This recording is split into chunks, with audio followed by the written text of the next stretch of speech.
student, this is Pankaj Kumar. Welcome to Bullseye channel. Student, in this video I am going to explain quantum number, which is very important in 10+1 syllabus in chemistry.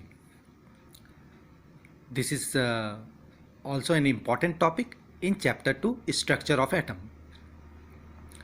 Students, video के अंत तक बने रहिए. Each and every important facts of quantum numbers I am going to explain, which you can understand. Sorry. Quantum numbers structure of atom के shape, size, orientation, length, energy, velocity, okay, and electrons movement को specify करने के लिए use किया जाता है. So basically there are 4 kinds of quantum number. 4 तरीके से स्टूडेंट्स क्वांटम नंबर को हम लोग क्लासीफाई करते हैं.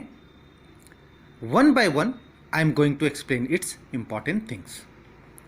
The first one is principal quantum number, which is derived by Bohr.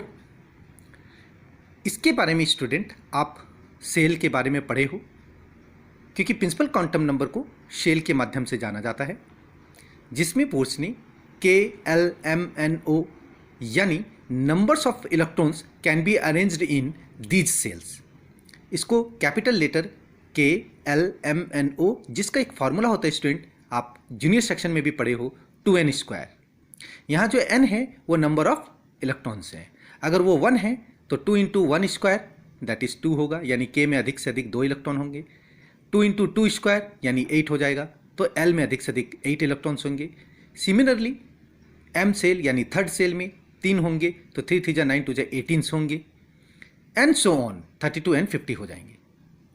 अगर हम एंगुलर मोमेंटम की बात करें तो उसका एक फॉर्मूला है स्टूडेंट, mvr = nh/2π. अब इसमें भी आपको इस फॉर्मूला से, with the help of this formula mvr = nh/2π से आप इलेक्ट्रॉन्स में प्रिंसिपल क्वांटम नंबर के हेल्प से एंगुलर मोमेंटम को फाइंड आउट करोगे, तो n के प्लेस पर आप 1 2 3 जैसे पुट करोगे, then you are getting 1 × h/2π, 2 × h/2π, 2π cancel, then h/π and 3h/2π and so on. इस तरीके से आप एंगुलर मोमेंटम को फाइंड आउट कर सकते हो. अगर एनर्जी की बात करें तो एनर्जी इंडिकेटेड बाय En, जिसका एक वैल्यू फिक्स्ड है student, which you have to bear in mind, -13.6/n², -13.6 Z²/n². इसका जो यूनिट है वो इलेक्ट्रॉनिक वोल्ट पर एटम होता है. ये ओनली फॉर्मूला बेस पे पूछा जाता है स्टूडेंट ऑब्जेक्टिव क्वेश्चंस में. इसकी वेलोसिटी अगर जानने की कोशिश करोगे तो velocity is indicated bye Vn, जो फिक्स्ड है 2.18 × 10⁻⁶ Z/n m/s. दिस इज ऐसा यूनिट. सो वेलोसिटी कैसे फाइंड आउट करेंगे प्रिंसिपल क्वांटम नंबर्स का स्टूडेंट, Vn = 2.18 × 10⁻⁶ Z/n m/s. ये वैल्यूज आप याद रखिएगा, बिकॉज ऑब्जेक्टिव क्वेश्चंस में इट कैन बी आस्क्ड. अगर आप रेडियस की बात करोगे, Rn इंडिकेट करोगे, Rn = 0.53 एंगस्ट्रॉम. आप 1 एंगस्ट्रॉम का वैल्यू आप जानते हो, 1 एंगस्ट्रॉम = 10⁻⁻10 मीटर में, 10⁻⁸ सेंटीमीटर में. So with the help of these you can justify or specify the number of electrons in cells, different cells, angular momentum, their energy, velocity and radius. Now student, come to second quantum number, that is azimuthal quantum number. It is used or it can be specified as subsidiary angular momentum quantum number. इसको भी bourse ने identify किया और उन्होंने subsidiary angular momentum को find out किया सब cell के रूप में. अब सब सेल क्या है स्टूडेंट, इसमें भी आप थोड़ा बहुत पढ़े हो जूनियर सेक्शन में, small s, small p, small d और स्मॉल f.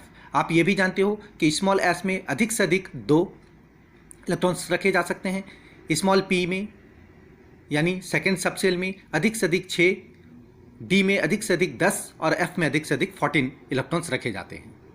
ये फार्मूला होता है, एक्चुअली इसका फार्मूला है मैक्सिमम नंबर ऑफ इलेक्ट्रॉन्स = 2 × 12 + 1, या आप ऐसे भी बोल सकते हो 4l + 1. अब इस L के जगह पे आप 1 2 3 जितना लेंथ लोगे एजीमुथल क्वांटम नंबर का लेंथ चेंज करोगे तो आपको सबसेल के लेंथ लेने पर आपको नंबर्स ऑफ इलेक्ट्रॉन्स उस सेल में सबसेल में मिल जाएगा। जैसे आप 1 रखोगे तो 4 × 1 4 + 2 6 हो जाएगा। देखिए अगर आप 2 लोगे तो 2 4 8 2 10 हो जाएगा। अगर आप 3 लोगे तो 3 4 12 + 2 14 हो जाएगा। इस तरह से एस सेल में 2 एस सबसेल में 2 पी सबसेल में 6 डी सबसेल में 10 और एफ सबसेल में मैक्सिमम 14 इलेक्ट्रॉन्स अरेंज किए जा सकते हैं। अब इसमें एक और चीज़ जान लीजिए स्टूडेंट, जो जनरली बुक में नहीं रहता है। सबसेल में जो एस है वो स्फेरिकल शेप के लिए है, इसीलिए उसको एस लेटर से इंडिकेट करते हैं स्टूडेंट। क्यों इंडिकेट करते हैं स्टूडेंट? बिकॉज उसका शेप स्फेरिकल होता है, गोलाकार होता है। पी जो होता है उसका शेप प्रिंसिपल डम्बेल शेप का होता है। डम्बल आप देखे हो ना, वो जो जिम वगैरह में यूज़ करते हैं, दोनों साइड खुला रहता है, बीच में पकड़ने का रहता है, उस टाइप का शेप होता है, प्रिंसिपल डम्बसेल शेप है ना, डम्बल शेप। डी जो होता है वो डबल डम्बल सेल बेल का शेप होता है, दैट्स वाई उसको डी से इंडिकेट करते हैं। Diffuse double dumbbell cell, that's why उसको डी लेटर से इंडिकेट करते हैं। और एफ जो है वो फंडामेंटल कॉम्प्लेक्स नेचर का होता है, दैट्स वाई उसको एफ से इंडिकेट करते हैं। फिर से सुनिए student, S use for spherical shape, P use for principal dumbbell shape, D use for diffuse double dumbbell shape and F used for fundamental यानी कॉम्प्लेक्स सेल, जिसमें एस जो है सबसे छोटा, पी उससे ज़्यादा, डी उससे ज़्यादा और एफ सबसे ज़्यादा माना जाता है। इसको मैंने असेंडिंग ऑर्डर में लिख दिया। अगर आप इसकी एंगुलर मोमेंटम की बात करें तो उसका फॉर्मूला होता है angular moment of a moving electron in azimuthal number that is h/2π √L × L+1। अब जैसे जैसे आप L का वैल्यू पुट करोगे, 0 से स्टार्ट करोगे तो 0 1 2 3 then you can get that in S cell if you put 0 then 0 × 0 + 1 0 it becomes 0। That's why S में h/2π का मान 0 रखने पर देखिए 0 ही आता है। P जब निकालोगे तो एंगुलर मोमेंटम h/2π √P 1 के लिए होगा तो 1 × 1 + 1 यानी h/√2π हो जाएगा। P में L = 1 हो जाएगा। तो इस तरीके से एजीमुथल क्वांटम नंबर को L से इंडिकेट करते हैं और with the help of 2 × 2l+1 या 4l+2 से हम लोग मैक्सिमम नंबर्स ऑफ इलेक्ट्रॉन्स निकाल सकते हैं सबसेल का, या फिर एंगुलर मोमेंटम के लिए h/2π √L × L+1 से angular moment of moving electrons का वैल्यू निकाल सकते हैं, जिसमें s का 0 होगा, p का 1 होगा and so on. Because student जब आप पुट करोगे value in this formula then you can find out. अब ऑब्जेक्टिव क्वेश्चन अगर एग्जाम में पूछेगा कि p सेल का निकालिए, d का निकालिए, तो आप पुट कीजिएगा, you can find out the number of moving electron in angular moment. Next student, third magnetic quantum number, जिसको हम लोग m लेटर से इंडिकेट करते हैं और ये जीमेन के द्वारा डिराइव किया गया था। इसमें ऑर्बिटल्स को बारे में चर्चा की जाती है। ऑर्बिटल्स के लिए फॉर्मूला देखिए मैंने यहाँ लिखा है 2l+1। अब s ऑर्बिट यानी 0 तो 2 × 0 + 1 यानी 1 होगा, नंबर ऑफ ऑर्बिट 1 होगा। देखिए मैंने लिखा है s, नंबर ऑफ ऑर्बिटल कितना है 1, देखिए इसको इंडिकेट किया मैंने 1 क्योंकि 0 होता है।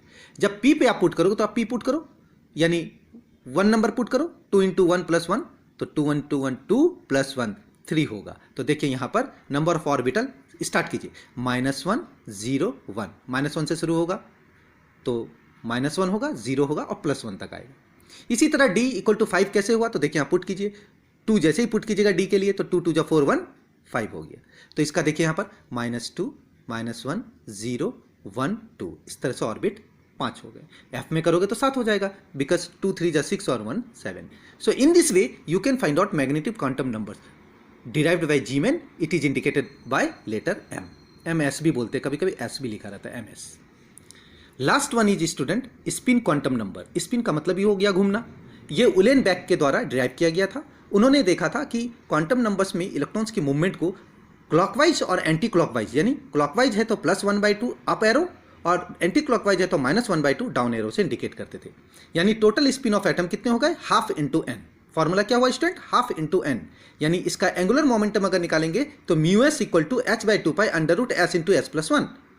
अब इसमें जो पुट करोगे, जैसे यहाँ पर 7n है, मैंने एक एग्जांपल लिया, देखिए एग्जांपल 7n, तो 7 है तो आप कैसे लिखोगे उसका configuration 1s2 2s2 2p3। s के लिए एक ब्लॉक होता है, p के लिए 3 और d के लिए 5, तो इसको आप इंडिकेट कर सकते हो। ½ × 3 करोगे यानी +-3/2, पॉजिटिव और नेगेटिव दोनों साइन होता है बिकॉज एंटी क्लॉकवाइज और क्लॉकवाइज दोनों मूवमेंट के लिए प्लस और माइनस को यूज़ करते हैं। तो चूंकि 3 है इसलिए ½ × 3 करोगे तो +-3/2। अब यहाँ पर देखिए 3 अगर इस तरह से है सेल 3s 3p और 3d तो s के लिए तो 1 हो गया, P के लिए तो मैक्सिमम 3 और D के लिए मैक्सिमम 5। ऐड करोगे तो टोटल कितने हो जाएंगे, 1 + 3 + 5 = 9 सेल। तो इस तरीके से स्पिन क्वांटम नंबर्स के भी हम लोग टोटल स्पिन ऑफ एटम और angular momentum with the help of this formula find out कर सकते हैं। आई होप स्टूडेंट ये पूरा क्वांटम नंबर्स जिसे मैंने एक्सप्लेन किया, इसमें each and every important term है, cell, angular momentum, energy, velocity, radius and so on, whatever, and how to find out using which formula मैंने आपको एक्सप्लेन किया। ये आपको objective as well as short type के लिए बहुत help करेगा। Listen and watch this video again and again, of course you can understand. Thanks for watching. इसका आप स्क्रीनशॉट भी ले सकते हो।